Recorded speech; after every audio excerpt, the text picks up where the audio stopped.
তুইও কি করতেছিস? কেন রুটি করতে না বললেন তাই রুটি করতেছি।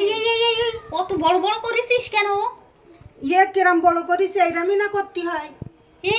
ভেঙে ওই দুইটা তিনটা কর কর কর কর কর। আশ্চর্য, আবার দুটো তিনটে করলে সে কি রুটি হবে? সে তো একটু একটু হবে। একটু একটু হবে কেন? তুই একটা একটা রুটি দিয়ে থাল পানা পানা রুটি বানাবি।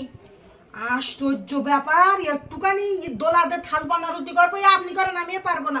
আপনার বাসায় কাজ করি বলে আপনি করা আমার উপর বেশি করবেন নাকি? তুই আমার মুখে মুখে তর্ক করিস। আমি তো ভালো কথা বলতেছি। তোর এই যে আপনি বলতেছেন এইটা একটু হাতের দোলা করতি, এই তো জীবনে কোনোদিন রুটি হয়? ওই হবে, ওই থাল পানা পানা রুটি হবে। একটা একটা রুটি ওই ওই বড় ফিরে বড় হবে। আপনার বাসায় আমি আর রুটি বানাতে পারবো না। পারলে আপনি বানান, আমি হাঁটা দিলাম। ইয়াল্লা, তুই কবেতে শিখেছিস এই তর্ক করা? এটা তর্ক না তো, আপনি একটা মানে যুক্তিহীন কথা বলতেছেন। তা হচ্ছে এরকম সম্ভব কোনোদিন?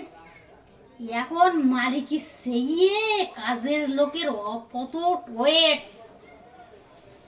এটা মানে কাজের লোকের ওয়েটের কথা না। আপনি মালিক হয়েছেন বলে কি আমার কাকার কিনে না বসে রয়েছেন নাকি? অসহ্য কথাবার্তা। আমি যদি বলেন যে আমি এইরকম দোলা করে রুটি করবো তাহলে আমি করতেছি, নইলে বাপরে বাপুরে আপনি আমারে মাফ করেন, আমি আর পারবো না। আমি হাঁটা দিলাম আল্লাহর নাম করি। কি সাহস দেখিছেন? মালিকের থেকে এখন কাজের লোকের ওয়েট অনেক বড়। এটা ওয়েটের কথা না।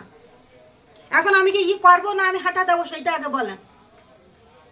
ওই ভেঙে তিনটা তিনটা করবি? এটা আমি পারবো না, এটা আমার দ্বারা কখনোই সম্ভব না।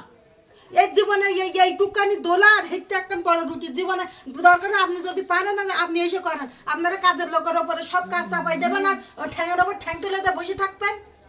কি বড় বড় কথা রে! যত বড় মুখ না তত বড় কথা। ওই রকমই এখন